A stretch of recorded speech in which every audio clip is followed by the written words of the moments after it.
This is Oliver here, and you're watching Teacher Learning Cast with Piry Herrera and Benjamin Stewart.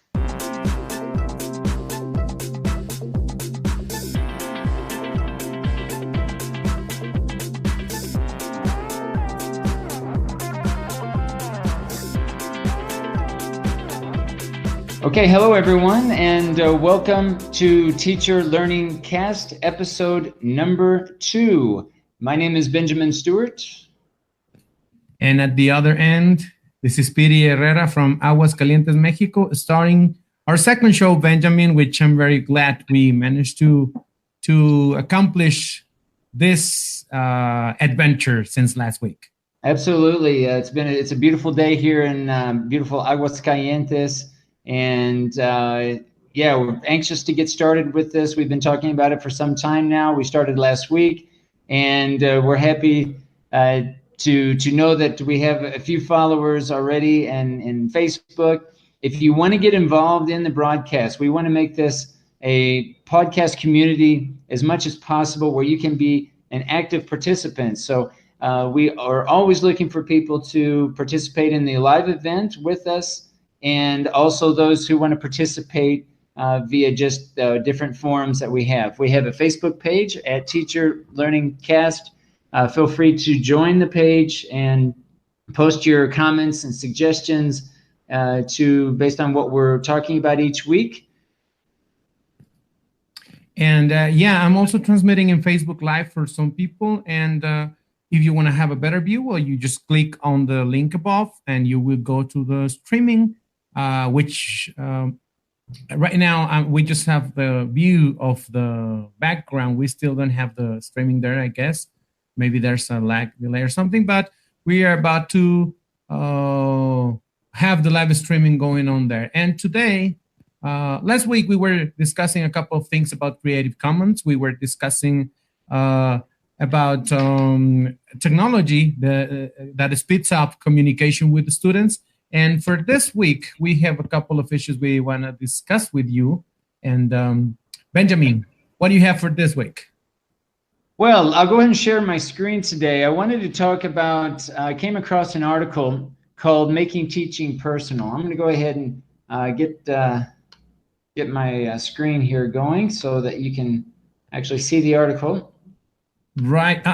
Let me tell you that since the moment I saw the title you chose for the topic today, it was catchy. It made me think a lot of things. So I'm really intrigued to know what is that about, making teaching personal. It sounds like a fight or something. Exactly. Well, if you look at, this was an article, I don't know now if you can see my screen. Yeah. Okay, but Rachel Apley posted a really nice piece this week in Oxford University Press, where she was talking about sharing a story she had with some of her students. She unfortunately had her briefcase stolen, and I think her passport was stolen as well. And she actually found out a way later on to really incorporate that experience in with her student. And I want to read one paragraph in particular because I think it shows a lot of insight and some of her conclusions that she drew from having this experience and really sharing this unfortunate set of circumstances with her students. She states, "Of course, it was only with hindsight that it dawned on me what a golden opportunity this was and how much I could exploit it. After all, this was my upper intermediate insurance class. Without hesitation, they started firing questions at me about the contents of my bags, the value of the items in question, exactly what had happened, whether I was insured, and so on. They then insisted on helping me fill in the claim form so as to get the best deal possible. I couldn't have broken this news to a more sympathetic or expert group. They gave me insights into the industry that I'd never known otherwise. In return, we worked on form filling, question forms, formal insurance language versus everyday spoken English, the passive, and much more besides. My longer-term course plan was ditched for the next few weeks, but during these weeks, attendance rose, and engagement and involvement was higher than it had ever been. You know, and when I read this, especially this particular paragraph, it really, you know, a lot of things jumped out at me. You know, because sometimes I think that we get so caught up in our own lesson planning and what we're doing in class that we kind of feel like we are almost restricted to just doing what's in the lesson plan, even if it's our own, even if it's of our own doing. But I think this is a really good example where she found a teachable moment that this particular set of circumstances, she was able to bring this experience to the class, and they actually became the experts and started to give her advice, what she could do, actually started helping her like she mentioned, fill out the forms and so on. So I don't know, I found this really interesting, and it made me reflect on my own teaching and really how much, first of all, what it means to make teaching personal, and then in my own particular case, how often I do that. Do I do it to get the most out of the teaching experience, the learning experience in my own class? I don't know, Piry, what did you think about when you read this article? Well, it's really interesting, and with the comments you're just making, it raises a lot of memories to my mind about what the students talk about. I work with, and we work with teachers' information, and one of the issues that very often come is following the lesson plan or not. When they are information, they are really afraid of going out of the lesson plan. And when they start to get out of the lesson plan, they don't know how far they can go. So it's a really interesting question. And I think it's a good example what this story on that issue, right? How it may raise a little bit more of curiosity by students. But you also mentioned something important, which I kind of rephrase in the idea of students leading the classroom. And that's another really important aspect, we can discuss about advantages of disadvantages of bringing these personal issues on how personal can you make it when it comes to your life. But I think you nailed it with that comment, students leading the classroom. What do you think about that? Yeah, I mean, I think that she found an opportunity, and it's hard to know exactly just by reading the article because it is fairly brief, but I feel like that she made a decision at some point. She reflected on this experience, this bad experience, and thought, okay, there is a teachable moment. And probably some of her decision making was based on the fact that the students could take ownership of their own learning by her sharing that experience. And I think, again, the example would be them filling out the forms. They became the experts. That she saw that based on the profile of this class, because this particular class was an insurance class. So this was a content-based class. And so part of their learning was about insurance and that type of thing. So she found an opportunity for them to really turn the situation around and say, okay, maybe she's their client and the roles may have reversed. And so she kind of took it upon herself to say, okay, this is what I need. What would you do in this type of situation? And really just bring out a couple of lessons that really help the students to really engage in this type of class. I think that it is kind of a delicate situation. I think anytime that we make our lives, available to our students, and to what degree that we make our teaching personal. And I think all of our egos, I think we have to have our egos in check, and when we look at to what degree we make it personal. And I think this is a very good example where it does work, but I think we can also imagine maybe situations where it might go too far if we're, maybe sharing too much about ourselves. Maybe I think it really depends on the teacher, depends on the group of students, and I think it also depends a lot on the awareness that the teacher has about the students, knowing the students, and really what their comfort level is, what their knowledge base is, and what the goals of the course are. Right. Yeah. You know, I'm amazed by all these comments because with a simple chunk of an article, many things come to my mind. Right now, I'm thinking about my ESP group.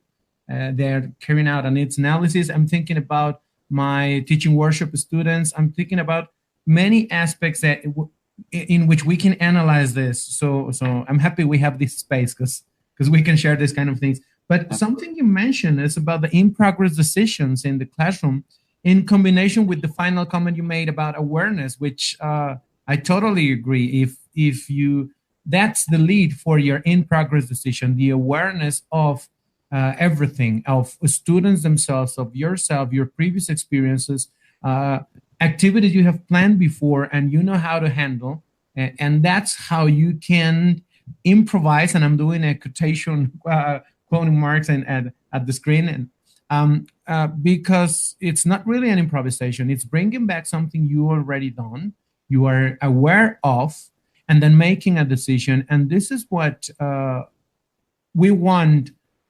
pre-service teachers to do, to start developing this skill of quick, fast reflection, that we are doing it step by step, little by little information. But once you are in service, it's seconds, and you make that decision and you go there, and then you flip a class into students leading it. I like that. Yeah, and I think it's, although she made it sound in the article that she kind of deviated from the lesson plan and then she came back to the lesson plan. Right. And although that may have been the case, I would dare say that what she did in the class with this particular experience still was very much in line with the course objectives. So Right. although she may have deviated from the lesson plan, I think it's important to note that it's still, we're still within the confines of the course. If because we're, you know, we're in formal education, we're helping pre-service and service teachers and English language trainers, and so we're for the most part helping them train to work in some sort of formal educational context. For example, working in schools where there's a syllabus, there's a curriculum. So giving that context. Of course, informal learning is a total different situation. But if we are looking at formal education, we are, you know, we have to look at the course objectives. So I think what her ability here was to turn a real life situation or a real life experience and bring it into the course, still maintaining the course objective. So I think this is important too for teacher trainers to consider. Is, you know, it's one thing, and I agree that it's very important to try to plan ahead and make really good lesson plans. But I don't know about you, PD, but I'm constantly looking for certain situations. I'll be driving down the car or driving down the street in my car and on the way to work and think, oh, well, you know, this, I'm going to try this today. I'm going to try that today. And I think with experience, you bring in these types of personal experiences, and to the degree that you think benefit the students. Yeah, I go for that too. I'm always whenever something happens that it's catchy, that it clicks in my mind, to bring to the classroom.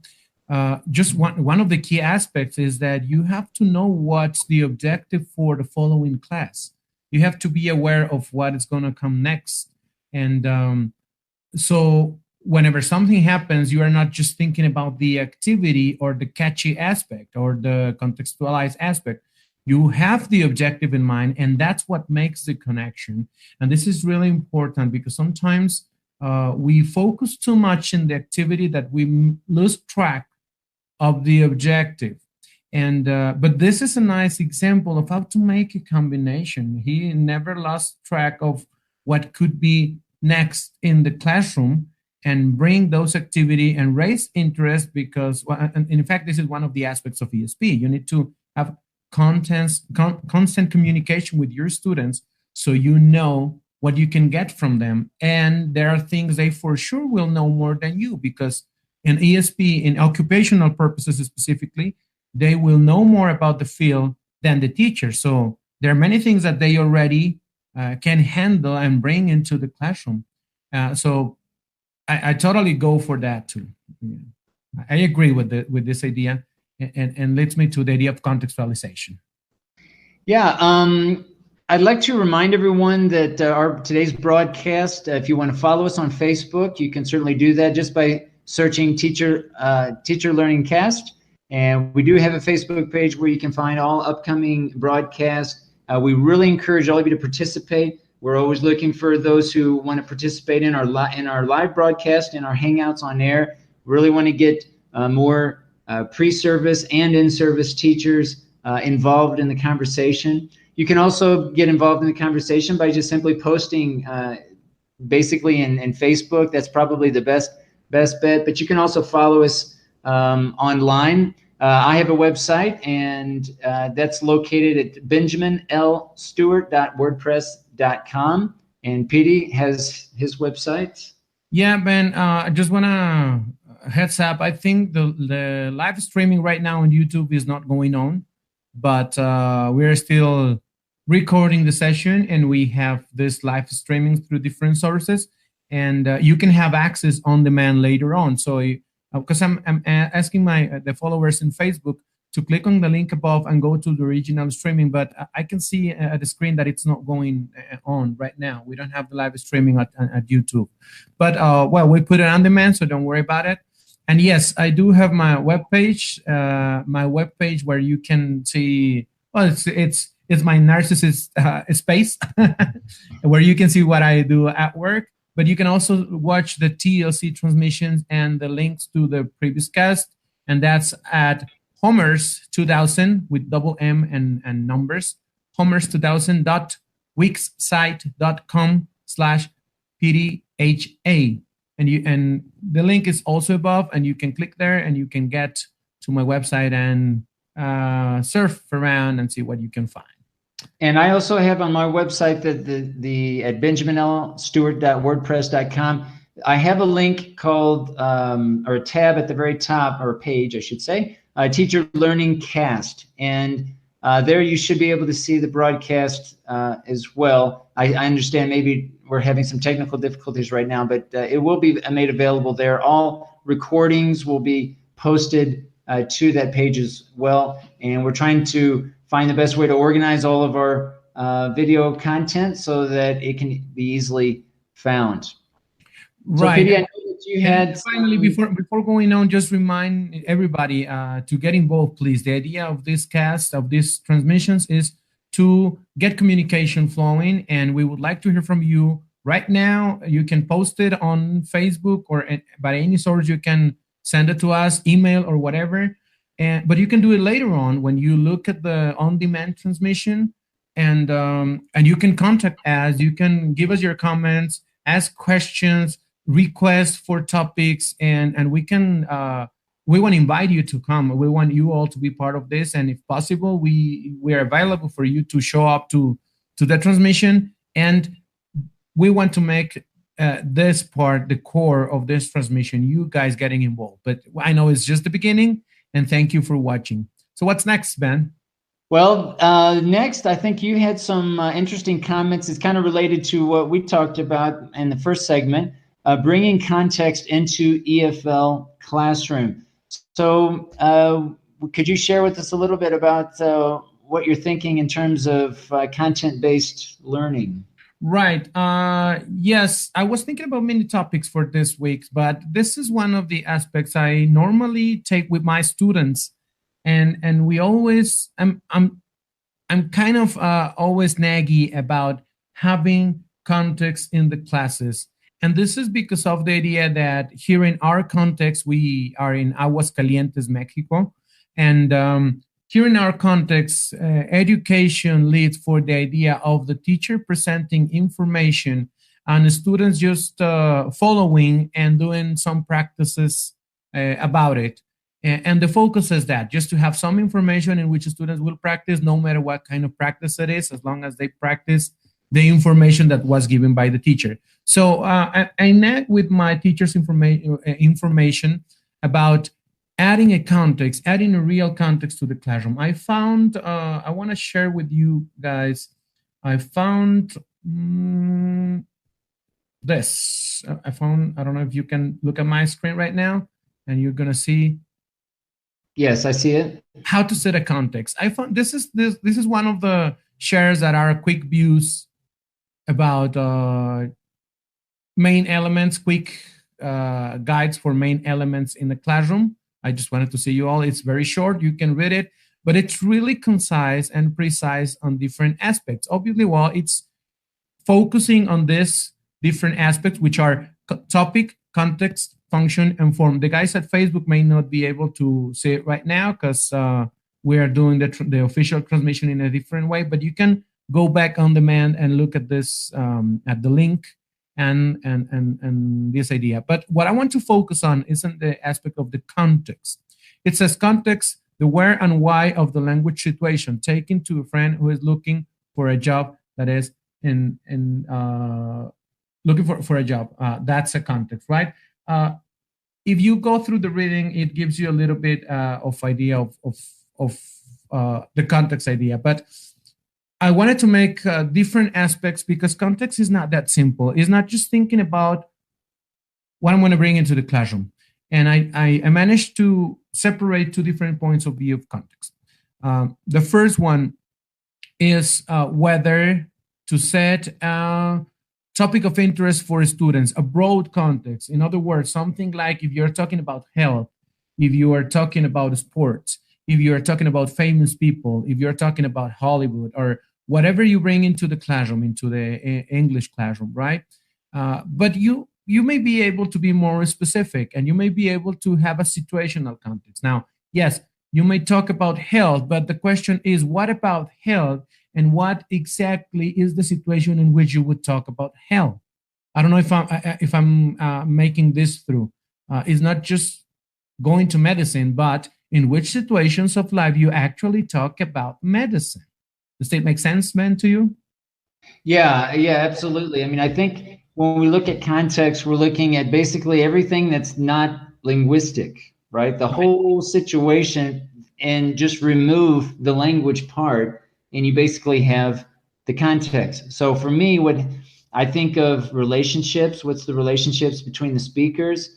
What's the purpose? Not necessarily the linguistic function, but the purpose of the situation, the purpose of the doing or being in that situation, maybe some historical accounts of the relationships between these people, or the relationships between the people and the place.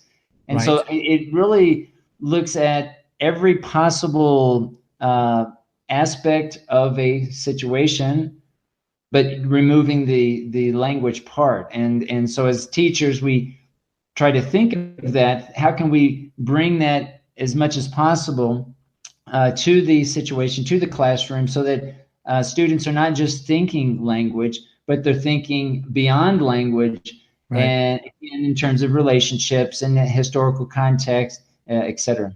Right, and it can be as simple as just making the right questions. The context is not just about the topic, but also the where and the why you are going to use the language. It would be something like that's the question I constantly bring to my teachers' information is, in which action of life you would do that, you would use that piece of language, whether vocabulary or grammar or structure or whatever you are developing in them. If you're talking about listening, in which situations of life you would normally listen to this piece of language. And maybe the class is focused only on presenting vocabulary, repetitions, and pronunciation in order for making students go through all these processes or different approaches to do it. But even at that moment, if you raise the question, in which situations of the real life they would use this vocabulary and what for, why, this may lead you even to modify even the material you use. The where and the why, it's really important because it's not the same to talk about, let's go back to the example of medicine. It's not the same to talk about medicine with the doctor at the doctor office, or talking about medicine with friends at a coffee place in which you happen to discuss the situation of somebody being sick, right? Or being not that well in their health. So, and that's teacher's decision according to going back to the topic we discussed earlier. How well you know your students, and what can you actually bring into the classroom, and what will make them become the leaders and leading the classroom because of the context itself, right? Yeah, I think that knowing your students really is the difference between knowing what the topic or the activity, if it's relevant, if it's meaningful for the students. I mean, it could be meaningful. You know, showing them how to change a tire might be meaningful, but it may not be relevant depending on the profile of the student. So I think this idea of context, knowing the where and the why of the situation, again, is okay, is this relevant for the students? I always tell my students when they're thinking about, they're in front of a class and they're teaching, is be prepared for those students that in the back of the class raising their hand asking, teacher, why are we doing this? Why are we learning this particular topic? Why are we doing this?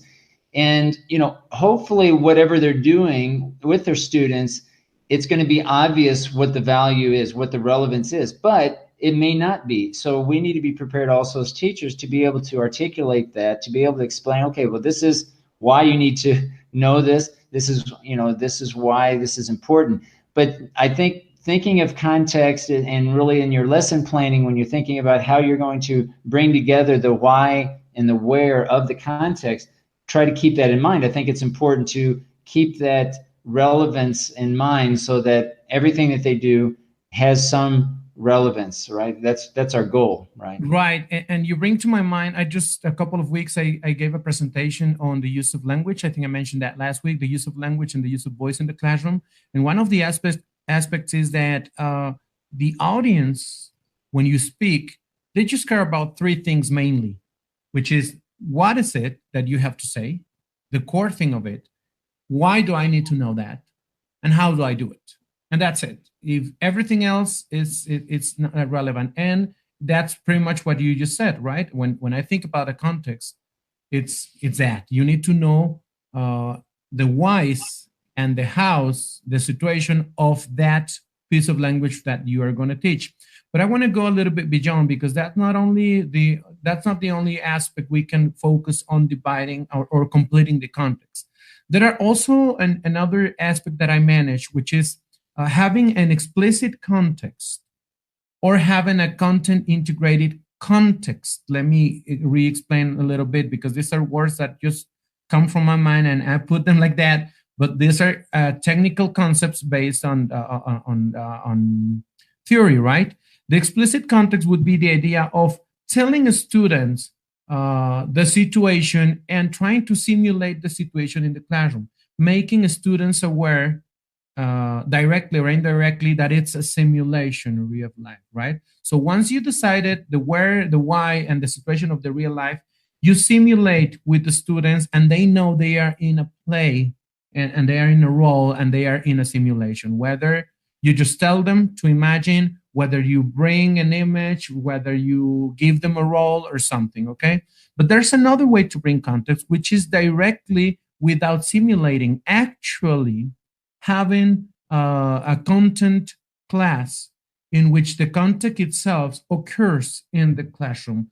Like going back to the previous talk, I think it's one example, right? This the teacher from the article you read us, Ben, a while ago, she had a situation, a real life situation, losing the briefcase, and then having students with experience about aspects related to the situation, and managing to have a real context in the classroom in which everybody got involved, got interested in the class, and it was not a simulation, it was something real. So the question in here, and this is the food for thought about this topic, is what would you do with your students that will actually have them really consider the context as the main important part of the class, while you as a teacher care about the language, right?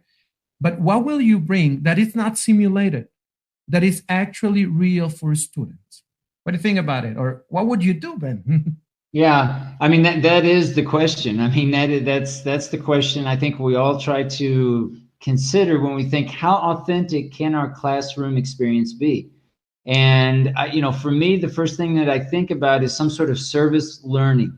Service learning being that there are many causes out in the world. There are many real life problems. If we want to look at problem-based learning, for example, Right. what kind of problems that are currently out there that students can be a part of? Okay, maybe they don't have all of the solutions, and maybe it's not even important that they solve any particular problem, but maybe they work towards a problem. Maybe they better understand a problem by getting engaged and looking at how they can become involved. I think technology, we always talk a lot about technology, but technology really affords us opportunities and affords our students to become involved, to be part of the actual community, and try to find ways to solve problems, work towards problems, or better understand problems. And I think this is the question. I think even pre-service English language teachers, it's never too early to begin thinking about how they can really start incorporating their experiences and the real world experiences into the classroom. Right. Yeah, and I'm always enjoying the talks with you, because you bring really interesting points that remind me a lot of situations that I've lived in my classroom. I just right now, with your comment, I remember we read an article about the challenges of being a teacher, being a new teacher, getting to the real world. But one of the key aspects in there is that the author mentioned that we need to make students to have the questions for themselves, to question themselves. I mean, whatever we present in the classroom has to be something that the students needs to know, because they already have the question. So the first part of teaching would be making students to raise the question. And he put it in a simple way. Why would you give an answer to something that the students have never the curiosity to know or to answer, right? And yes, this context idea and this idea of the wheres and the whys, it's helping us to raise the questions, right? If you set a proper context of interest, which raises the interest of students, which has a proper wondering, or the proper key to make them feel the need to use that piece of language, it's going to work. And just, well, my point today was this, to make the difference between, all right, the context has divided into a broad context, just having a background of it, which a wide topic, and being specific about the situation in which you would use in real life that context, and the other division, whether am I going to simulate it in the classroom, or I'm going to prepare everything to make it something real for students.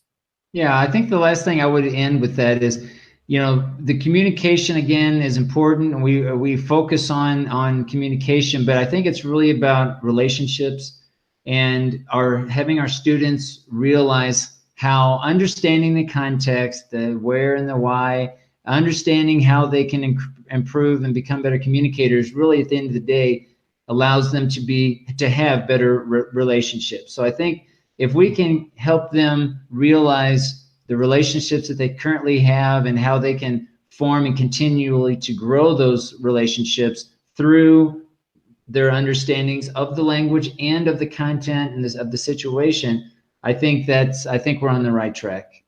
Yeah, right. And that's a question for everybody. How do you bring context into your classroom, teachers?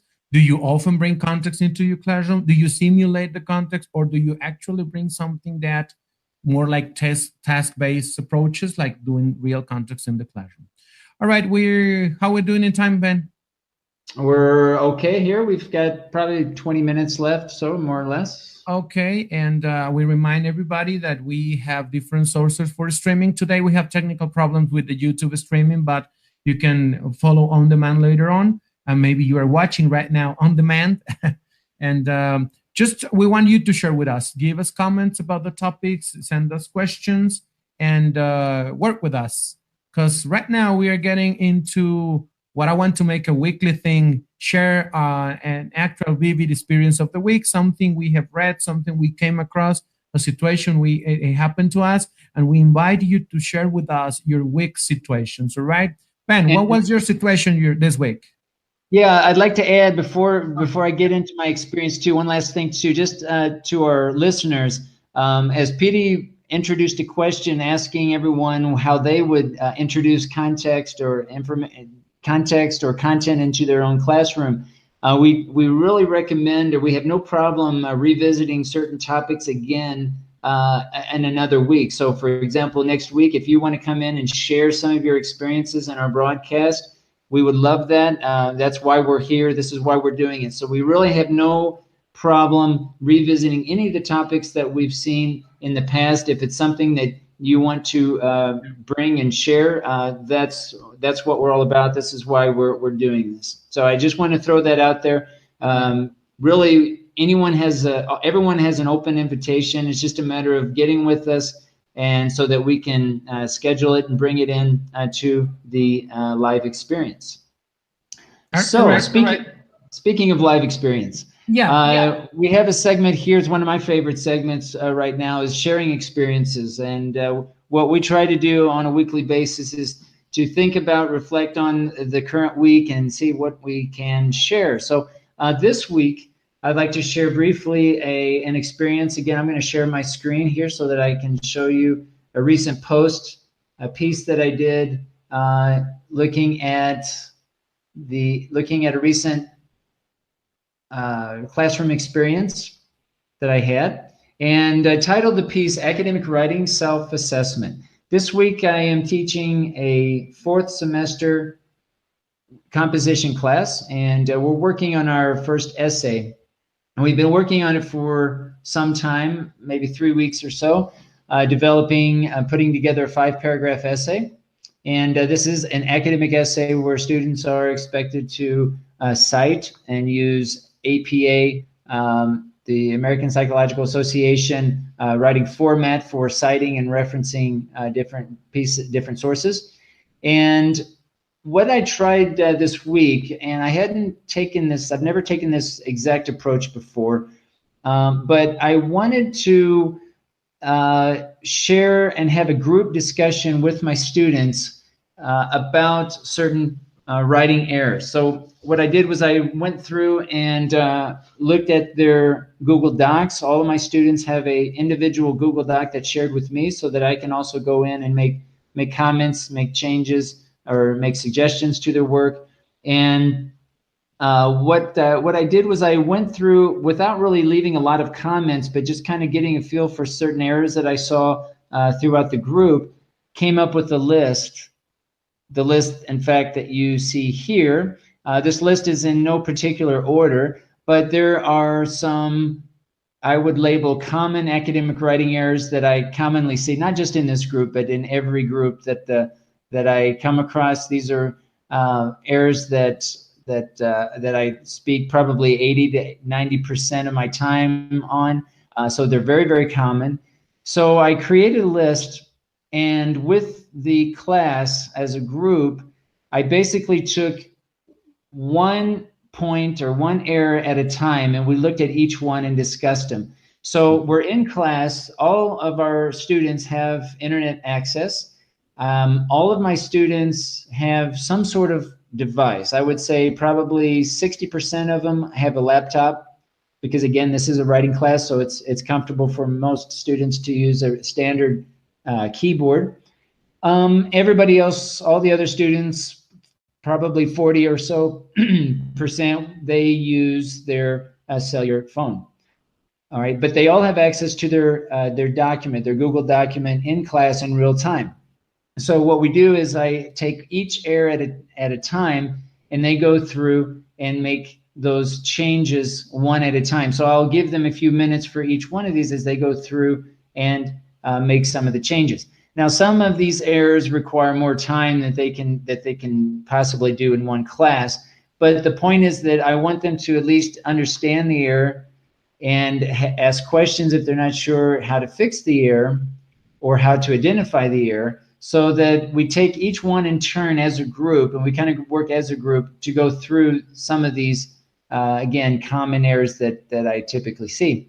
So we tried it this week. I did record the session, and I recorded it as a video, but decided later to just upload it as a podcast, as just an audio file. And I just, for those who are interested, I'm using Internet Archive for my repository, my audio repository, but it embeds very nicely here into this post. I wanted my students then to have access to this post in my website, so that they could go back to the list if they need to, and if needed, they could also go back to the audio. But I'm still going through some of the, we're still going through some of the changes in the documents.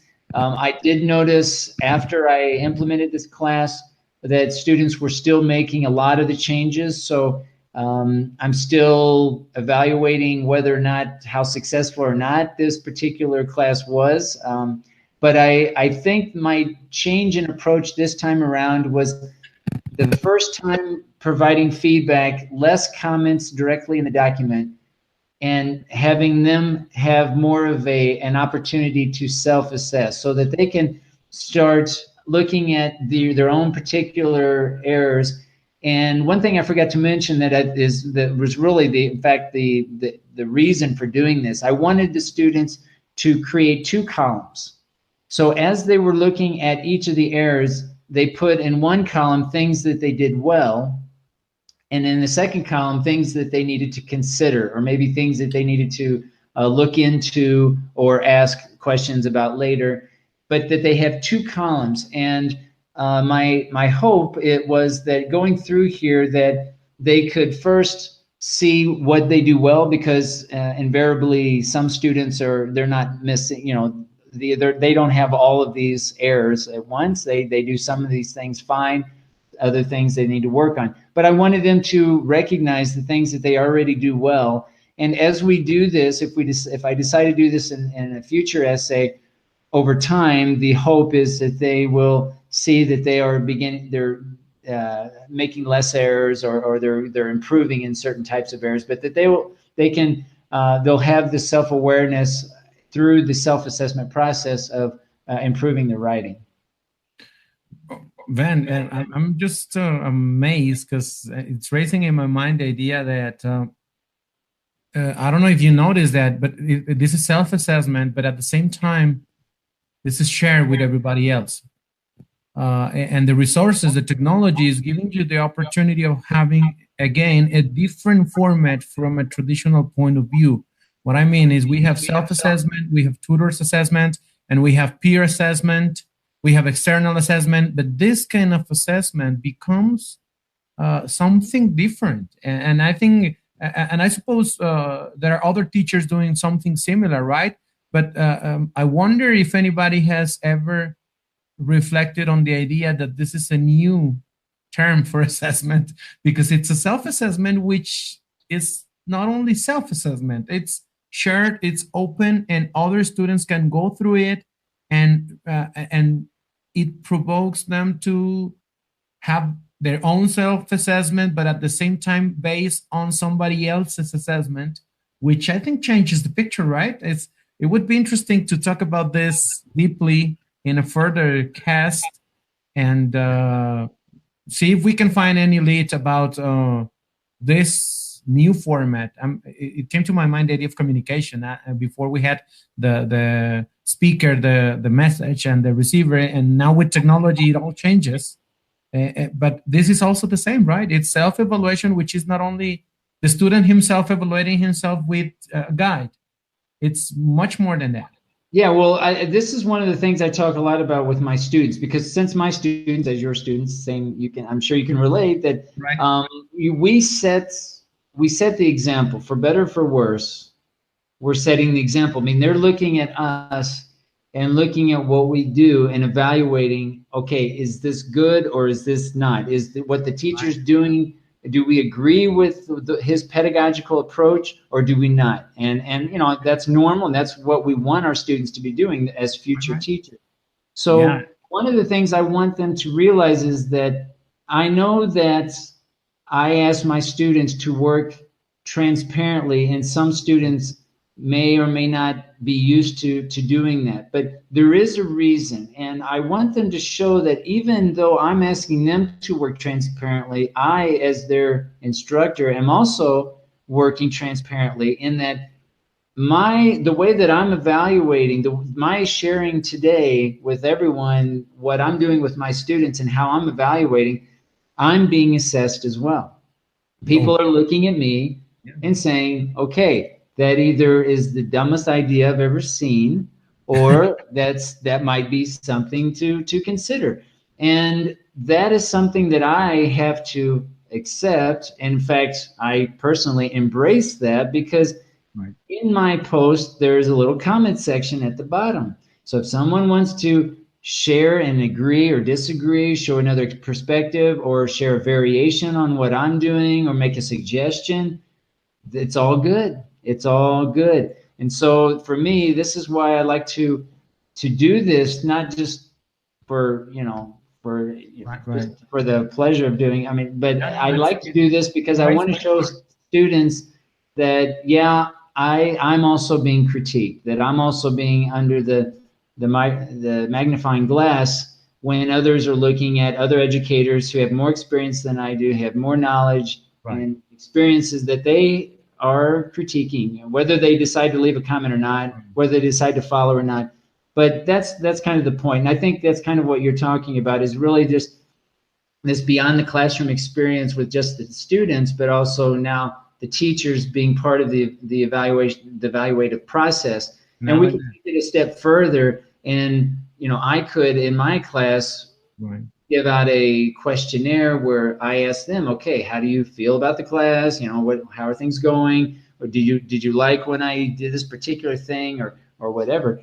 That's something that's that's a possibility, but it can't happen until we as the teachers decide, okay, I'm willing to make my own practice, my own teaching practice, more transparent.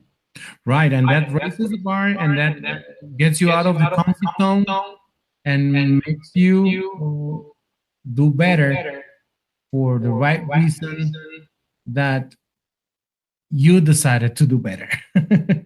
Nobody else has to supervise you. I don't know if you want to add anything to that, or we can. No, I want to leave some time for your shared experience. Yeah, I just want to tell to the Facebook people that is watching that I'm running out of battery, so the transmission at Facebook Live may run off very soon. But you can watch on demand at the live streaming in YouTube. The link is up there, and it will be there. Right now, we have some tech problems with the live transmission at YouTube, but it will be on demand after the show. So just in case the Facebook Live runs out. And well, my experience of the week, this week I've been struggling a little bit with the students in different ways, mainly about feedback. I want to talk about feedback. And this is my situation is teachers' information and teachers who are preparing lesson plans, having classes, observing teachers, but at all moment they reflect. And but the most important thing is when they come with their lesson plans. Well, all of the aspects are important, right? But when they come with their lesson plans and we have a feedback on their lesson plans, or when they have already taught a class and they have feedback on the class, the struggling of it. And I want to focus on one aspect. There's a lot to say about feedback. There's a lot to talk about and to discuss. But I want to focus mainly on one of the first aspects from Pendleton, who's an academic from medicine, and he is one of the traditional experts on feedback given. And maybe I can share this very quickly because I even have an image. I don't know if you see in my back part right here. This is my Pendleton model for feedback, so I can keep it outside at all time. Let me share with you very quickly this. I don't know if you can see my screen, Ben. Yes. Can you see that? Perhaps the best known model initially recommended for medical interns. Wait, it's still coming up. 1 second. Okay. Are you in your browser now? Yeah, I'm sharing an image. I don't know if you can see that. No. Oh, okay, get it. Yeah, I know what happened there. Sorry, I shared the wrong screen. Okay. Let me go back again. So very quickly, you see this. Here it is. Is this one? And that's that. Now you can see the. There we go. That's right. it. This is something I found out in the images at Facebook, right? But it's based on Pendleton model. I mean, it's Pendleton model for feedback. And I want you to call the attention to the first one. It says check the observee once and it's ready for feedback. And I'm going to stop right there about the technical aspect, because this is what I struggle with this week. The students' mood for feedback, being ready for feedback. It was in different moments during the week that I saw students in different reactions towards the situation of having the feedback. Some of them expressed it, some of them didn't. Some of them look anxious. Some of them were not really willing to receive the feedback because of any reason, right? And I become aware. I always try to follow this model, and I always try to be careful about the students being ready to receive the feedback.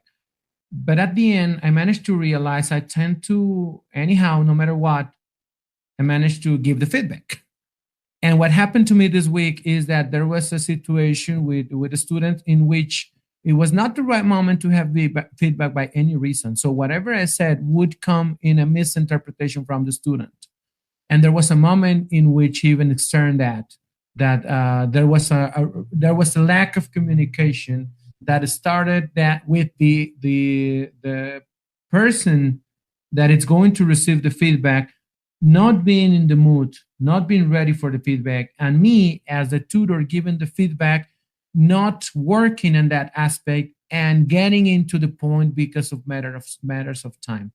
So my experience of the week is based. I wouldn't like to be much more specific about it, but I think I made my point in there. We need to be very careful when we are going to and taking your comment about all the people critiquing our work or what we do. We need to be careful on having a same tone, or maybe not the same mood, but maybe the same tone, and agree on the communication channel, so that we are all open to go back and forth in this situation of the feedback, to have the proper questions, to have the proper answers, and also the tone, so that it becomes meaningful. It wouldn't be relevant if the feedback goes on, if we evaluate, it's kind of assessment. It's having assessment with the students and giving them information about assessment. And it wouldn't be relevant if it doesn't get through. So there's a way in which we should ease the situation with the students and with ourselves, because sometimes we are not ready to give the feedback, or we are not in the mood to give the feedback. And it's something that caught my attention this week, and for sure it's something I'm going to remember every time I give feedback. I'm curious. Can you bring up that list again? Because I know that you only want to talk about the first one, but right. Can we look at that just really for 1 second? Because right. I have a question that kind of relates, I think, more than just to the first. Right. All right. So yeah. Okay. Let me. I'm gonna click on. Okay. So. Yeah, so your main focus is on the first point. Check the observee once and is ready for feedback. Yep. And I'm looking at the rest of the points here. You know, states the observee states what was done well. The observer states what was done well. Sorry, PD, I think you have another browser. Oh, sorry, yeah. So I forgot I was sharing my screen. Okay, no I was going to make a comment on the Facebook live streaming. Yeah, sorry. Okay, no problem. So I'm curious, in your experience, PD, as a tutor, right? You know, I'm looking at these, and I guess are these in any particular order? Oh, well, It or not? it tends to be in an order, but I came to realize it doesn't really have to follow that order according to the situation, because sometimes certain topics raise the back and forth with the students. So you Okay. cannot wait for everything to be said by students and then everything by the tutor and then everything in a conclusion. Maybe you can get to back and forth and then you conclude on one issue and you skip to the next one. So, but originally this is the model to follow when in order. Yeah, I was wondering if we ever just outright ask the students, "Are you ready to receive feedback?" I mean, I know that no, but I think that that's even a valid question, because even, of course, we want to try to pick up the clues and all of that, Right. but even them externalizing if they are ready or not ready, and why they are ready or why they're not ready, and Right. have them share that with, even before you have the conversation, if that's even a worthy consideration. It's curious that you mentioned that, because it's exactly what happened. When I had this student telling me I'm not, when I asked a couple of questions he couldn't answer. So he was like saying like, I'm not in a thinking way. I'm not in the mood for thinking right now, and continue with this. What I tend to do, I expand the reflection at the moment of the feedback. And he mentioned that a couple of times, and I never asked that question at that point. Mhm. And what happened there is that since I didn't ask the question, I was just inferring he's tired or he doesn't want to be here. It's late afternoon, and that was my inference. But there was a moment in which I did ask the question, but it was maybe a little bit late because he had a different perception of the situation. He never realizes he was in that mood since the very beginning. So he focused on a different aspect, on a different moment of the feedback, and he attribute his mood to that moment of the feedback. I don't know if I'm making myself clear in that sense. He attribute his mood to something I would have said during the feedback, but I can tell that he had the mood since before. And the problem is that I never asked that question. Okay. Yeah, because I was thinking, even if he can pinpoint why, whether you as or we as tutors know or not, whether we know, just by having the person communicate that, articulate that, Yes. might be part of the way that we get to a point where he or she becomes ready to receive feedback. Because, that's it. It is teaching is, it's very easy to take it personally. Right. Right. And one of the things that I tell teacher trainers is that take teaching seriously, don't take it personally. Right. Take it seriously, but don't take it personally. So when somebody's critiquing you, somebody doesn't agree with you, take it all in, take it seriously. You decide what to take, what not to take, what to consider, what not to consider, but try not to take it personally. And believe me, I know it's easy to say, hard to do. We're all human beings. This is a very personal, endeavor. It's a profession that we feel passionate about. We want to help people. And I think all of our intentions are always good. But at the end of the day, sometimes it's easy to take things personally. So yeah, I think that's an interesting experience. I really appreciate you sharing that, and I think it really makes us all reflect on our own teaching, whether we're whether we're a tutor or not.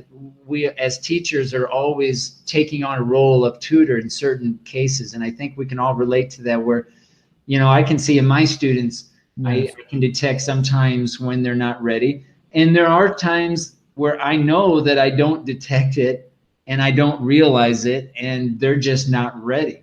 So it is kind of a dance back and forth between, okay, how much space do I give them? When do I intervene? When do I not? And yeah, it's just kind of going back to what we talked about at the beginning here, knowing our students and really try to form that relationship that allows for communication to happen, so that we work together. It really is a two-way communicative relationship that has to happen for everybody to succeed. It makes me wonder in the cases in which the teacher just comes to the classroom, gives back an exam or something with a grade in there, and it stops there. It makes me wonder about that, because that's feedback too for students, what kind of feedback it is, and beyond going through the analysis of just giving back a grade, forget about that. Think about which is the student's mood to receive that information at that moment. Since the one that it may be that is not really relevant to which grade he's getting for himself or herself. It's not relevant for me whether I get a 6, a 7, a 9, or a 0, or the ones that are really apprehensive in the sense that if I got a 9, I need urgently to know why and which was my mistake or something like that. And it makes me wonder, something related to this same thing is, are they ready? What is this going to cause in them? What's the backwash effect of having this feedback, whether as simple as giving a grade or as complex as having a back and forth in a reflection? Perhaps we should change the title, the sessions, from feedback sessions to self-awareness sessions, because really it's about the self-awareness. The feedback is arbitrary. I mean, really, what we as tutors say is not nearly as important as the what effect they have to say on the students and their own self-awareness and their own growth. And so, but yeah.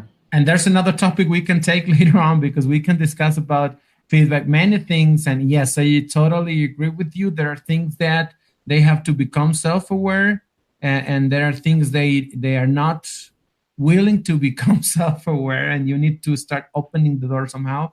And we can discuss about on a further show, because I think it's time to finish our cast from today. Sadly, my Facebook Live, my mobile phone died today, with the battery died, and I stopped the cast a while ago, but it's going to be on demand for everybody. And I think for today, anything else, Ben? No, I just want to thank everybody for hanging in there. I know we're still learning ourselves, trying to get some of the technological glitches out of the way. We had some problems this week, but hopefully we can salvage this recording and get it out and available. But we want to share appreciation, gratitude to those who have who try to follow us live and who watch the recordings.